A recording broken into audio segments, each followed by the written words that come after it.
Hey everyone! Welcome back to another devlog from my game.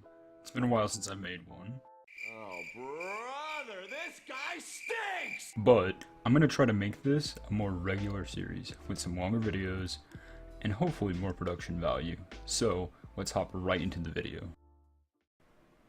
One of the first things that's been updated is the main menu. As you can see, it looks a little nicer. We've also updated the options menu, and there's a master volume slider. It's nice to have that to be able to adjust volume. I'll definitely add in more audio settings and more settings overall later as the game progresses, but for now, this works perfectly fine. As you can see, we're inside the game.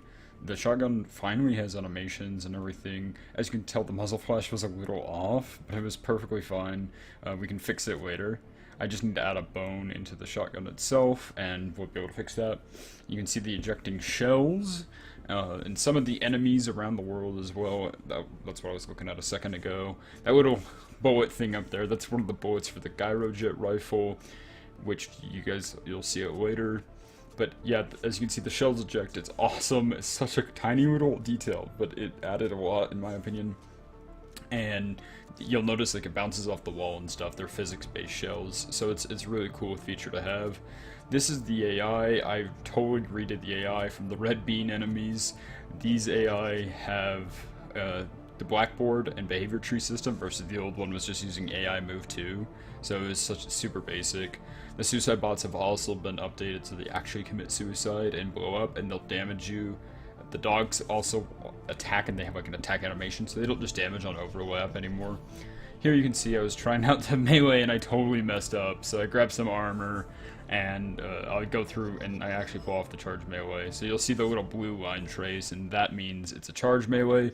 Red means uncharged, and the melee animations don't exist right now, so it just does the line trace. The line trace won't be visible in the final version, but as you guys know, dev stuff has to exist. So here I'm just firing off all the weapons and kind of showing them off. Some of the things obviously aren't done. The gyrojet rifle has a model finally, and it's in game. The shotgun has the model and with animations working just for the fire. We don't have an idle, jump, all those other things. Here you got the flamethrower, which totally needs to be redone. It is not working how we need it to work. The rocket launcher also needs to totally be redone. It's so buggy. This is the lightning gun. It's borrowing the striker's animations and stuff, but the basic concept works. It just needs to get polished. That's about it. Otherwise, it works pretty well. I put the little skin thing I have on for the walls where it transforms automatically, and it does it for the gun while you move it, which is pretty cool.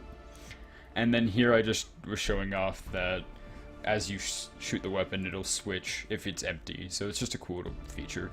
Here is one of our maps. It's called Downtown, and it's still in gray box stage. This is a casino map.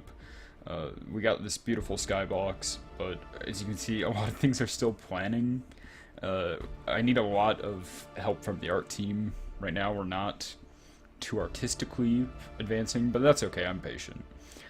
This is the club map. This is by far one of my favorite maps. It's very basic right now, obviously gray boxed, but it's such a fun map to play around on, and the wall running is going to be amazing on this map. I think it's a well designed map. It's kind of a smaller map, but that's alright. It'll fit, and there's a lot of unique vertical gameplay to this map that I didn't really expect when I was creating it, so I'm very excited that this map is going to have a banger soundtrack playing. Like, we're gonna have good soundtracks for every single map, and overall I want this game to have a very solid, just futuristic, cyberpunky soundtrack. But this map in particular is gonna have a lot of techno rave music, and we'll have a jukebox maybe where you can select songs. I think that could be cool. Tell me what you guys think in the comment section if a jukebox for the club map would be cool. Or maybe some DJ or something, I don't know. And then this is the Cryo Lab map. Once again, you know, gray box, it's super basic. I like this map quite a bit. It's a very open map. The hallways are a little bit difficult to traverse through wall running, and there's this little chamber that slows you down quite a bit, but then you get to this open room. It looks super empty, and that's just because there's going to be so many decorations in this map, and right now those decorations haven't been made. So I don't hate this map, but I don't love it. I think it's an alright map. We'll see what people I gotta think of it. This is the warehouse map. The warehouse map has totally been, it's like the most done map we have. As you can see, it still needs work. The textures aren't properly scaled for the walls, but we got the windows, the garage, we got shipping containers. It's looking really cool and cohesive.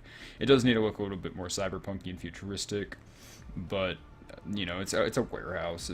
I don't know how to really do that, but you know, more decorations will come in and it'll get more evolved. I'm sure this won't look like the final product. You know, the shipping containers might be moved even and such, but it's a really cool map, and it really shows you what the movement system that I've designed can allow you to do. You can really just bang it out through the shipping crates and move in ways that are insane.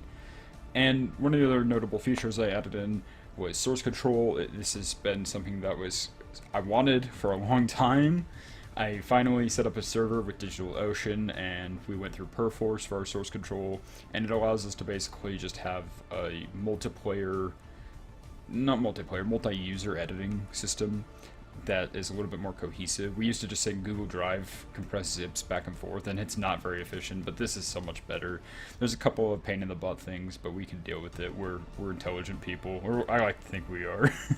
And this is just Perforce itself, where you can get all the files and all that, which you guys won't have access to, but overall, the game's making a ton of progress. It looks so much nicer than what it used to look like, and it needs a ton of work, and it's actually starting to become fun to play. The upgrade system's been implemented, which I don't think I have footage of to show you guys, but hopefully in next week's video I'll be able to get some polish on it and get it fully working, and I can make that the highlight of the video. Anyways, I appreciate you guys for tuning in. I'd really appreciate it if you'd subscribe, like, comment, or if you want to go check out the links in the description. I have the Discord for the community in there, as well as the Patreon. I really appreciate any Patreon support. Everything Patreon related is going to go straight towards this game. I really want to make this game just a stellar game, and I believe that we can do it. So thank you guys so much for watching the video. I'll see you guys next week. Bye.